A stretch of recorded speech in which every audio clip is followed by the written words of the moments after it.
Have you noticed something? The things that hurt you the most are rarely loud. It's not the fight, it's the silence after your message. It's the cold reply from someone who used to care. It's that small pain of not knowing what to do next. Most people spend their life reacting to a tone, reacting to silence, reacting to a look. Every time you react, you lose a little peace. But there is another way, a calmer way, where your peace does not depend on anyone else, where your worth does not need anyone's approval. This is called emotional mastery, and once you learn it, nothing outside you can shake what is built inside you. Nobody taught us how to handle our feelings. We were taught to hide them or to explode, never how to understand them. So we react. Someone leaves us on red, and our mind starts asking, "Did I do something wrong?" Someone gives a short reply, and we replay it 10 times. This is not weakness. It's just what happens when nobody showed us a better way. Here is a simple truth. You cannot control how others act. You can only control how you respond. That is where real strength starts. Think how much energy you waste trying to understand someone's silence, trying to guess what a short text means. Now, imagine using that same energy for yourself instead. That is not being cold. That is protecting your peace. This does not mean you stop caring about people. It means you stop needing them to act a certain way just so you can feel okay. Caring is wanting good for someone. Depending is needing their mood to control your mood. These are different things. Calm people still feel a lot. They just don't let every wave knock them down. They notice a feeling, understand it, and then choose their response. The less your peace depends on others, the more free you become. Many people carry guilt they never should have carried. It starts small. Someone says, "I thought you were different," or "I expected more from you." These words feel harmless, but they plant doubt. You start to wonder if you really did something wrong, even when you only protected your own time or energy. Here is the key lesson. Feeling guilty does not mean you did something wrong. Guilt is just a feeling. It is not proof. Think about the last time you said no and felt guilty right after. Ask yourself honestly, did you actually do anything wrong? Or did you just take care of yourself, and that made someone else uncomfortable? Some people, without even meaning to, use guilt to get what they want. A sigh, a comment, a reminder of what they've done for you. Slowly, without shouting, they guide your choices through guilt instead of honest talk. This does not mean you should suspect everyone. It means you should stop absorbing guilt that was never yours. Try this. Next time you feel guilty, ask, did I break my values, or did I just disappoint someone's expectation? Breaking your values needs reflection. Disappointing an expectation deserves peace, not guilt. You are allowed to say no without a long explanation. You are allowed to protect your time. Saying no does not make you a bad person. Every time you let go of guilt that isn't yours, you get a piece of your mind back. This is not easy at first, especially if you grew up believing that being good means always keeping everyone happy. But think about it honestly. If your peace only exists when everyone around you approves of every choice you make, that is not peace at all. That is a cage with a soft name. Real self-respect means you can disappoint someone and still sleep well at night, as long as you know your intentions were fair and honest. It means you don't need a court of public opinion to tell you that your boundary was reasonable. You already know it was, because you know yourself, your limits, and your values better than anyone watching from the outside ever could.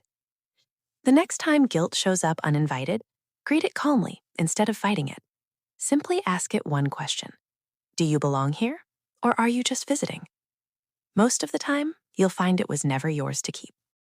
We often think strength is loud, winning the argument, never backing down. But real strength usually looks quiet.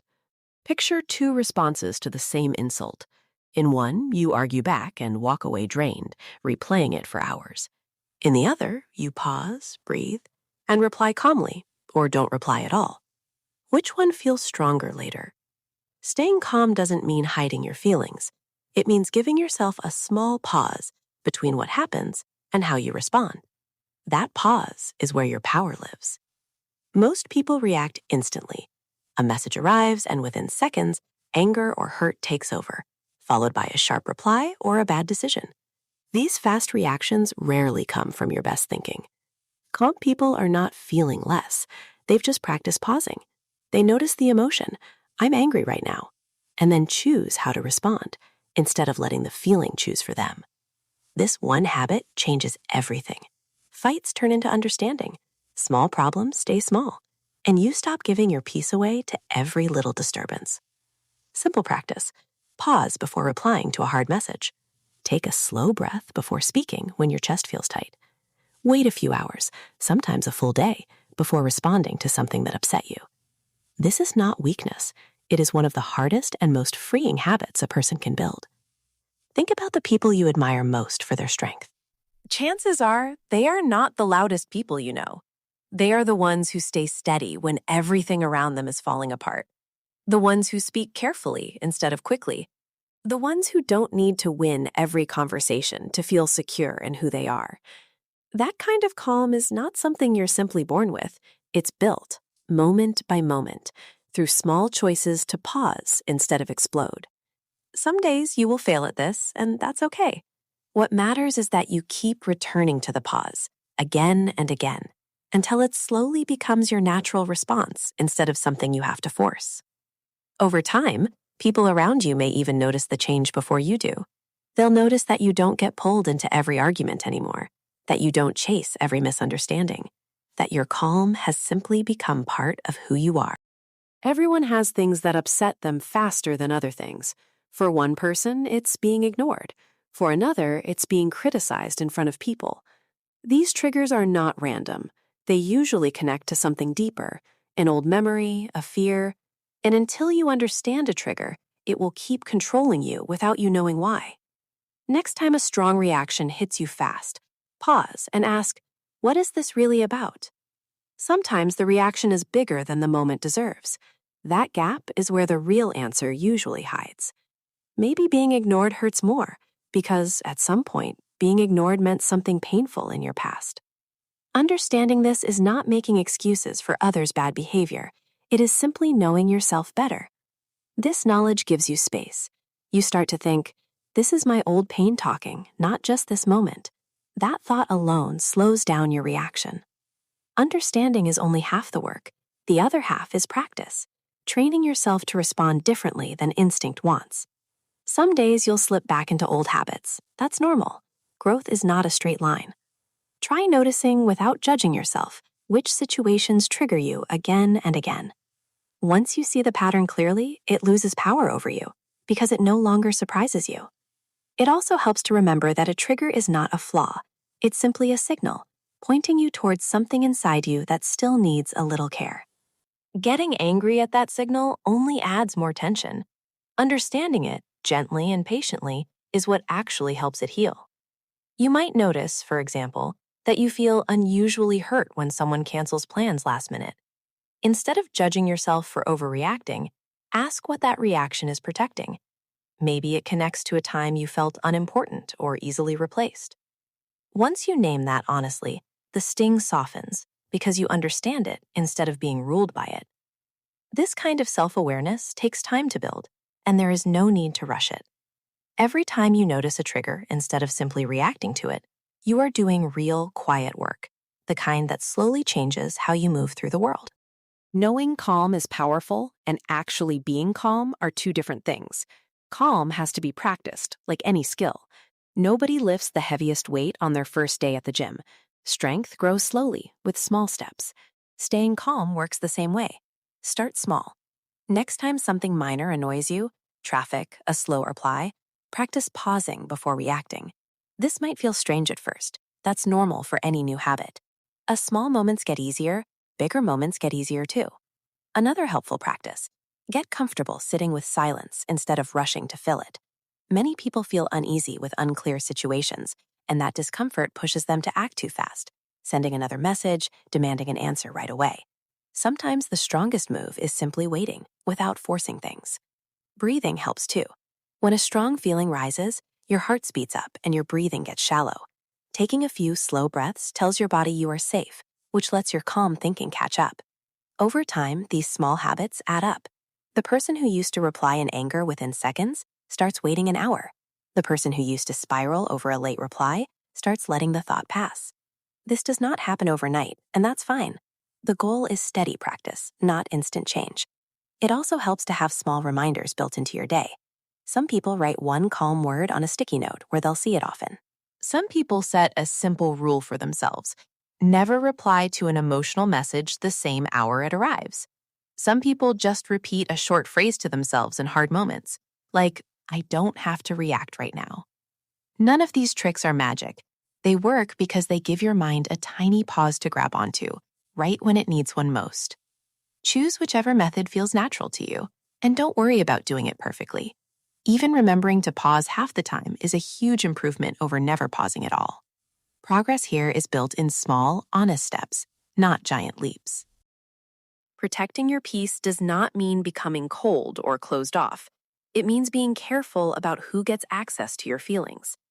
Ask yourself often, does this really deserve my energy, or is it just noise? A rude stranger online? Noise. A loved one going through a hard time? Worth your energy.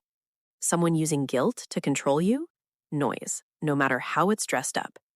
Learning to sort things this way saves a lot of energy that used to go to waste.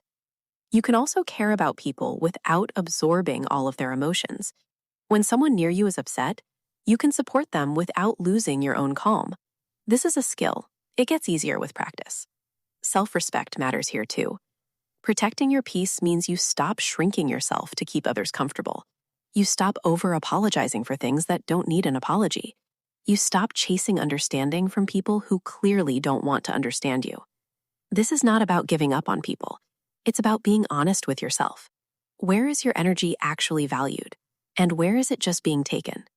Every time you protect your peace instead of giving it away, you build something a little stronger inside you. It's worth remembering that protecting your peace is not selfish. In fact, it usually makes you better for the people who genuinely matter to you. When you're not drained by every small conflict or every person who wants a piece of your attention, you have more real energy left for the relationships that actually deserve it. Your family, your close friends, your own goals. Think of your energy like a limited resource each day, because it truly is. Every time you give it away to noise, arguments, or people who don't respect your boundaries, there's less left for what actually matters. Choosing carefully where your energy goes isn't about shutting people out. It's about making sure the people and things you truly value get the best of you, instead of whatever is left over after everything else has taken its share. Here's the honest truth. This is not a lesson you learn once. It is a daily practice, tested in small moments. A hard conversation, an unclear message, a tiring day. You don't need perfect discipline to see real change. You just need to keep trying, again and again. Some days will be harder. Old habits will come back, spiraling over a late reply, feeling guilty over a fair boundary, reacting too fast. This doesn't mean you failed. It means you are human.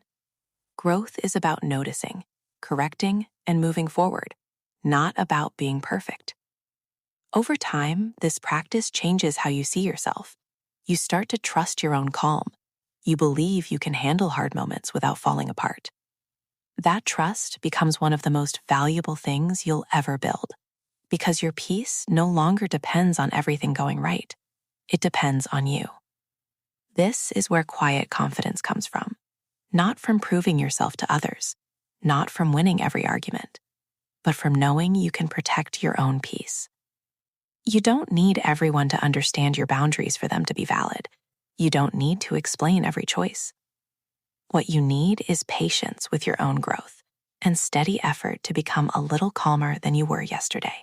So next time silence bothers you, next time guilt shows up over a fair boundary, next time someone tries to pull you into chaos, remember, you always have a choice in how you respond. That choice, practiced daily, is where your real strength lives. If this video meant something to you, pick one small thing this week where you'll practice a little more calm. Real change happens one small choice at a time. And remember, you don't need to be perfect at any of this from day one. Some weeks you'll feel steady and grounded. Other weeks, old habits will creep back in, and you'll react faster than you wanted to. That's not failure. That's simply what learning looks like. Even people who seem naturally calm had to build that calm through years of small, quiet practice most of us never saw. What matters most is that you keep coming back to yourself. Keep choosing the pause. Keep letting go of guilt that isn't yours. Keep protecting your peace, one ordinary day at a time. Slowly, without needing anything dramatic to happen, you'll notice you've become someone who isn't easily shaken anymore, not because life got easier, but because you got steadier.